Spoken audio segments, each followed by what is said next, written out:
Countdown for blast off. X minus 5, 4, 3, 2, X minus 1, fire.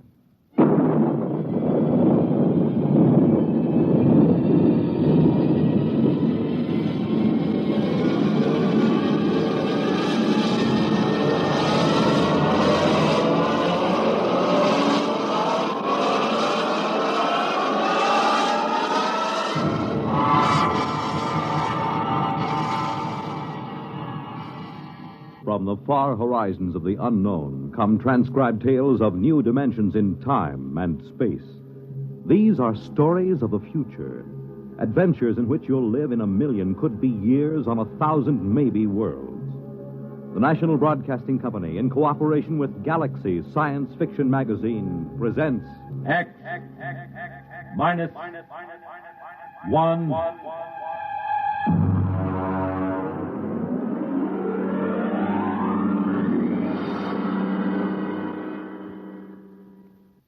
Tonight, the time is 1965. The place, a golf course. The story, open warfare.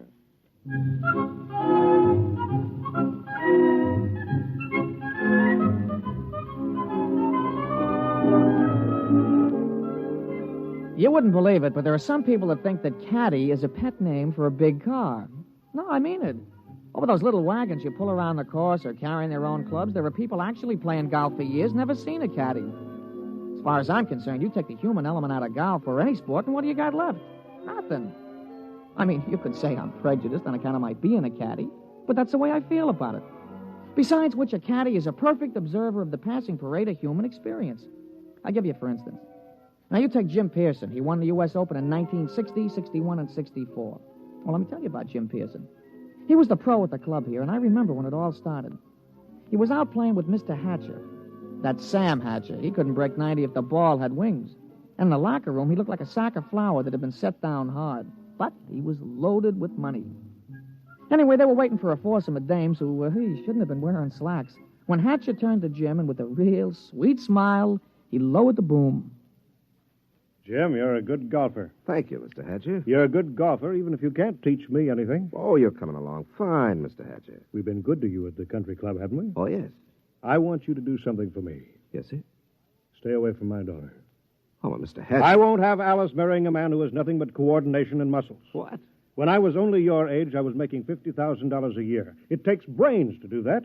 Brains get more valuable. Muscles deteriorate. There's nothing muscles can do that a machine can't do better. You don't think I could make $50,000? I know you can't. You haven't got the guts. Now, listen, Mr. Hatcher. I'm just quoting history, Jim. Take the tournament in St. Louis. You blew up. And the Goodall and the Palm Beach. You could have won all those. But you blew. You chickened out. That's not exactly fair, Mr. Hatcher. But it's true. I can make $50,000. Yes, in your whole life. Oh, no, in 1 year. Oh, you can? Yes, sir. All right, Jim, you're a sportsman. I'll tell you what I'll do. If you can make $50,000 in 1 year at this infantile pastime that you call golf, you can have Alice. Why, that's the most arrogant What's thing. the matter, Jim? Don't you think you can do it? I know I can do it. All right, then. Is it a bet?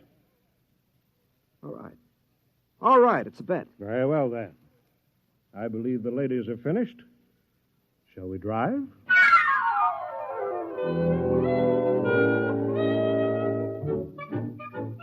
Naturally, old man Hatcher set a trap for him. And I guess it worked pretty good, too. Jim knew I heard the whole thing, so he used to talk it over with me. Hey, you've been doing real good this season, Mr. Pearson. Sure. Been away on the whole circuit. I haven't seen Alice more than 1 day at a time in the last 6 months. You, hear from Miss Hatcher? Oh, yes. Yes, I got a telegram right after I won the first tournament. It said, and I quote, "I won't be bought and sold. Signed, Alice." She found out about that bet, huh? Yeah, I'm sure her father made sure she did. Wouldn't it frost you? It did. It cost me $5,000 in tournament money, and then I just got mad. You know, the cold mad, the kind of mad that puts 20 yards on your drive? Yeah, I know what you mean. Sometimes when I get sore at the caddy master, I go out to the driving range. Bango! Every time you hit it, you got it right between his eyes. Yeah, that's the idea. Every time I slam a ball down the fairway, I feel as if I've just belted Hatcher right behind the ear. You, still figure you got a chance? Oh, I'm going to get that $50,000 this year, all right. I'm going to win the U.S. Open, and that's worth $25,000 in cash plus vaudeville appearances or Ed Sullivan's television show or something. And I'm going to take the money and I'm going to lay it in front of Alice and I'm going to say, I wasn't buying you. I was buying the right to tell you I love you. Ah, gee, that's pretty. All right, never mind. Give me a number 79.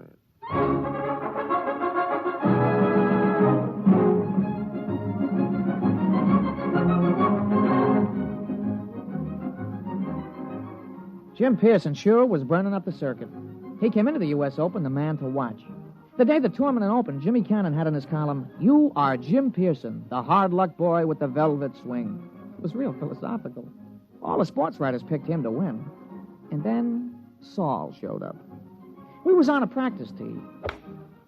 Jim had been sharpening up his number 1 wood when all of a sudden the gallery took off like a batch of big birds. They were around another tee about 100 feet away. Jim knocked off, and the two of us strolled over.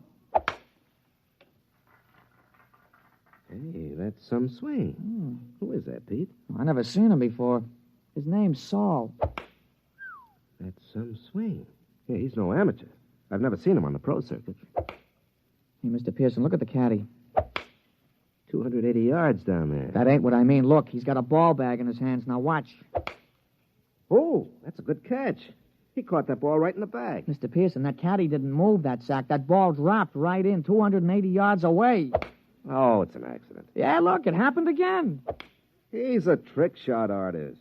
Wait till he gets into competition. I don't know. He just hit another one, dead center. Oh, there isn't anybody that good. Not even old Joe Kirkwood.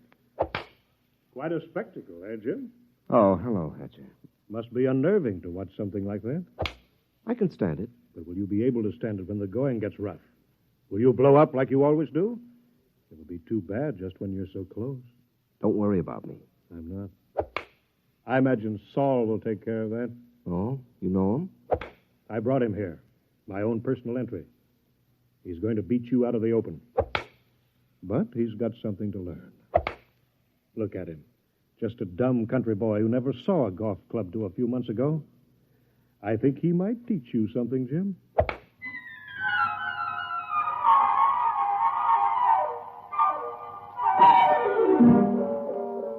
I could tell Jim was going to have a good day the minute he took his driver out of the bag. He took his practice swings, and they went around clean, grooved, and loose. Would have bet my shirt on him. As a matter of fact, they did. The crowd was sympathetic. They wanted to see him burn up the course. Well, Pete, we all ready? Yeah. What's this? New kind of golf ball? Oh, yeah, a young fella from the A.B. Wells Sporting Goods Company. He slipped me a fin to talk you into using these balls. Well, I don't know. They any good? Yeah, I figured. They guaranteed they had 20 yards to every drive. Well, I sure could use 20 yards. Well, he's going to come around to see you later. He wanted to sign you up for testimonials and advertising and things. You know, the golf ball used by Jim Pearson when he won the U.S. Open, that kind of thing. There's a lot of dough in it. Well, we'll give it a try. Let's tee up.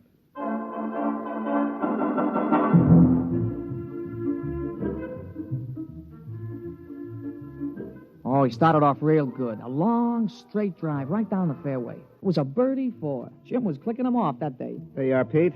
34 and a 32 for 66 on the 18. 6 birdies, 12 pars. Yeah, 3 more rounds like that should win easy. Hey, how were the new golf balls? Huh? Oh, fine. You know, they aren't kidding. It does average out about 20 yards longer on the drive. I'll have to get a couple more dozen.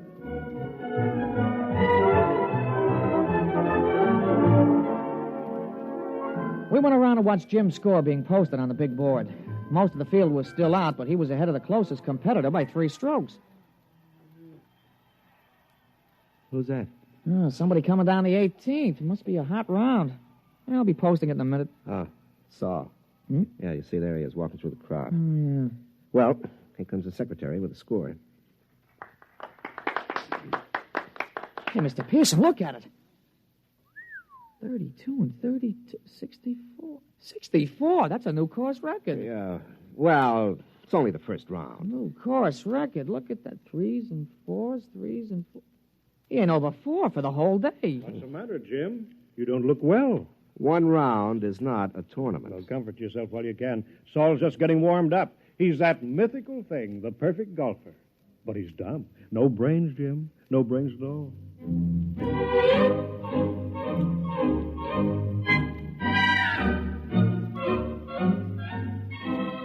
Naturally, in the sports broadcasts and the newspapers, Jim could have been playing on a miniature golf course at Asbury Park, New Jersey. The big news was Saul. They all called him Silent Saul. The odds the boys in the shower room played around with on Pearson took a dive, and you couldn't get even money for Saul. The next morning, Jim's gallery was pretty small. When he stepped up to the ball, there was a smattering of applause like a matinee just before they closed the show. But his drive was as straight as the day before and longer by about 20 yards on the average. Hey, that's a nice putt, Mr. Pearson. Yeah. Who's that? That's Saul, I'm afraid. He's coming around behind you. Well, he's going to have a big fight.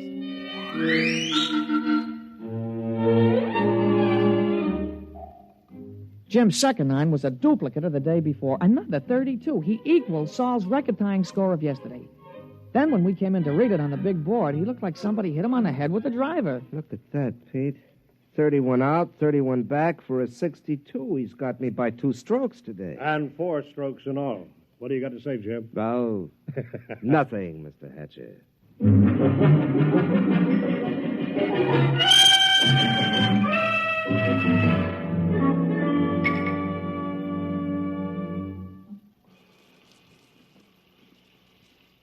Throw me the soap, will you, Pete? Yeah, sure, Mr. Pearson. Yeah. Thanks. You know, there's something wrong, Pete. Just doesn't happen this way. That's tough luck, Mr. Pearson. Oh, no, it's not that. People don't just pop out of nowhere and break all records at the Open. Men don't take up golf and become perfect golfers in a month. He's got to have some weakness. Well, if he has, he ain't shown it yet. Well, I've got to find it.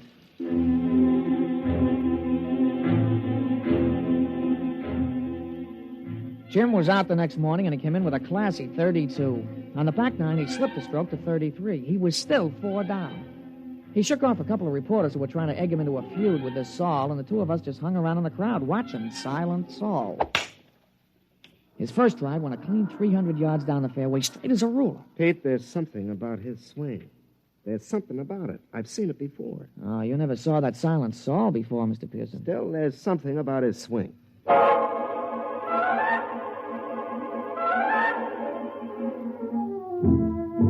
On the follow-up shot, Saul had about 240 to go.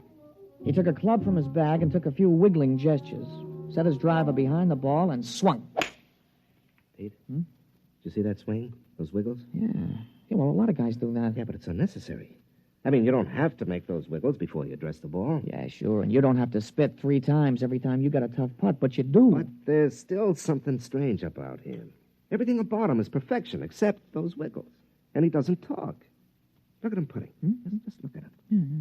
That could be Todd Winters, couldn't it? Yeah, he does look something like Winters. Yeah, when he putts. But that iron shot, who wiggles like that? Who does those wiggles? George Potter. Yeah, I guess he does. Yeah, and the approach shot, Pete.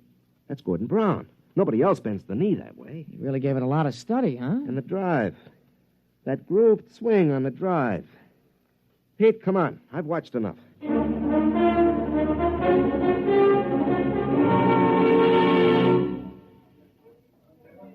Ah, Pearson, a 63, I see. You're 6 strokes behind with 1 round to go. You want to give up now? I don't think I will. I think we'd better talk about it privately. Oh, that won't be necessary.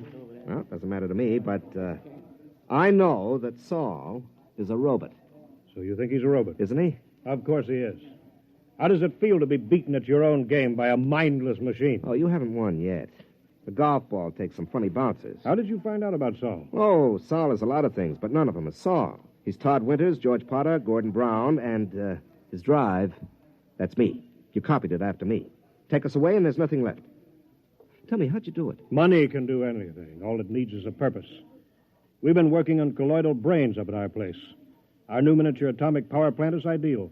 You throw in some sensory mechanisms, some relays, feed in analysis of a slow-motion pictorial study. And you have a golf machine.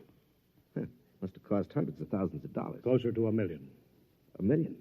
$1 million to keep me from winning $25,000? Don't you think that's unfair? Unfair? You listen to me. Nothing is unfair that doesn't break the rules. And the only rule worth remembering is this, that the best man always wins. You mean the best machine? A machine is only an extension of a man, like your golf club. I don't happen to be endowed with golfing muscles and responses. You do. Those in your golf clubs let you hit a ball farther and straighter than anybody else. Saul lets me hit a ball farther and straighter than you do. It's as simple as that. Oh, no, wait a minute. That wasn't the bet. The bet was that I couldn't make $50,000 in a year. Maybe it was your bet. It wasn't mine. I bet that I could beat you at your own game. I don't think that you're good enough for Alice. You're not smart enough, not man enough. Should I let a few well-distributed, well-trained muscles blind her to what you really are? And what's that? You're a quitter. You can't stand pressure. You're no competitor. If you can't win at your own game, you can't win at anything else. Suppose I win tomorrow. 6 strokes back? Playing against the perfect golfer? Suppose. Then I'd have to admit I was wrong. You have my word on that. And you could also have Alice, if she wants you.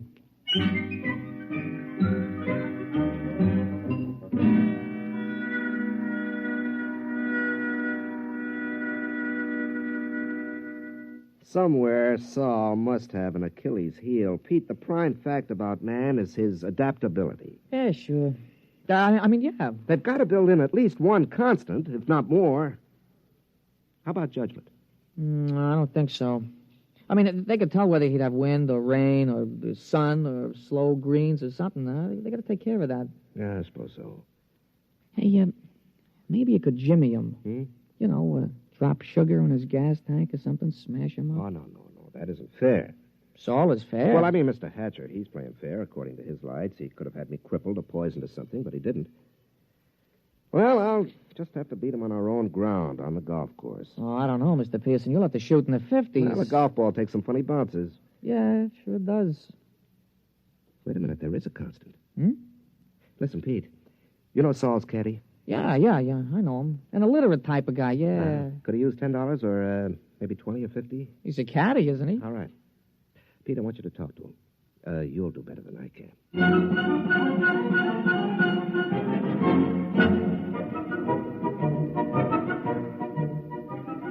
The management of the tournament is no fool. They know which side their television rights are butted on, and they had Saul and Jim paired for the final round.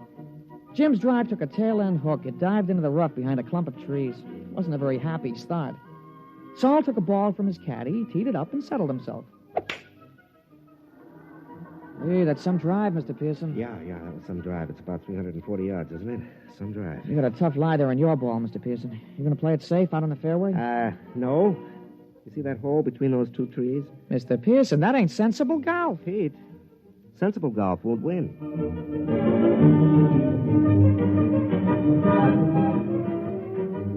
Well, he made it. The ball went through the opening and rolled to a stop just in front of the green. Saul's easy 4-iron shot was dead on the pin all the way. But it hit the back edge of the green and hopped into the rough. Jim took an easy putt for a birdie, and Saul's recovery was long, and 2 putts gave him a par. Well, that's one of the strokes I need. And that's the way it went. Jim's game sparkled, and Saul's game kept finding trouble. For the first 9, Jim came in with a scorching 30, while Saul came in with a 33. Kept on like that. Saul kept overshooting the green. They came into the 18th hole with Saul still 2 strokes up. Now, look, don't you worry, Mr. Pearson. You're going to tie him for sure. Oh, that's no good, Pete. By tomorrow, his game will be on again perfectly. Jim's drive sliced behind a fringe of trees. He had to shoot blind. He made it on the green, about 25 feet from the cup. Okay, Pete. This is it. Saul's in for a 5. Don't you worry, Mr. Pearson. Don't you worry. Okay, I won't. He lined it up. He studied the green. He noted the slope and the lay of the grass. And then he stroked the ball. We did it, Mr. Pearson. We did it. You're the new U.S. Open champion.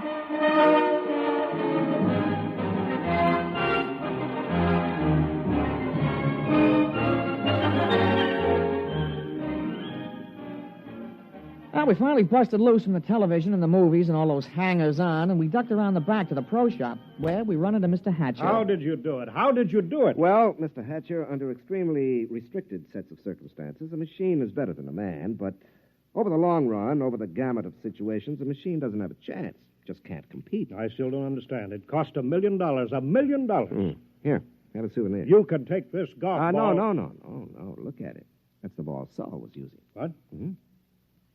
Well, that's another brand. That isn't Saul's regular ball. That's right. It's a new one. Guaranteed to add 20 yards to the average drive. But that's unfair. Well, your robot was built in with one constant. It had to be a golf ball. Well, it just couldn't adapt to a better ball. But that's not fair. Why, that's... Well. Uh-huh. How about... There are no perfect golfers, Mr. Hatcher. There are only good ones and better ones. But Well, I've been thinking about this robot of yours, and I'll be around in a few days to talk to you at your office. Huh? About what? Well, I'm sure you don't want to support your son-in-law for the rest of his life, and I have $50,000 to invest in business making robots. Useful robots. And leave golf to the men. They're better competitors. Now, if you'll excuse me, Mr. Hatcher, I've got a telephone call to make to your daughter.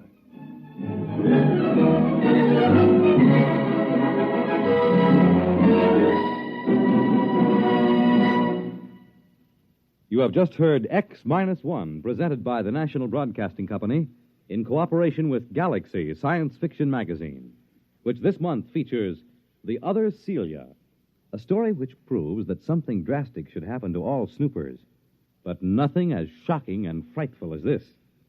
Galaxy Magazine, on your newsstand today. Tonight, by transcription, X-1 has brought you Open Warfare, a story from the pages of Galaxy written by James E. Gunn and adapted for radio by Ernest Kenoy. Featured in our cast were Jack Grimes as Pete, Larry Haynes as Jim, and Wendell Holmes as Mr. Hatcher. This is Fred Collins. X-1 was directed by Daniel Sutter and is an NBC Radio Network production.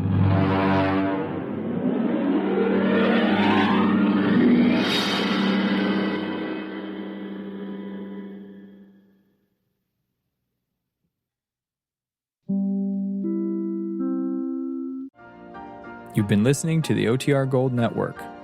Find more classic radio at otrgold.com.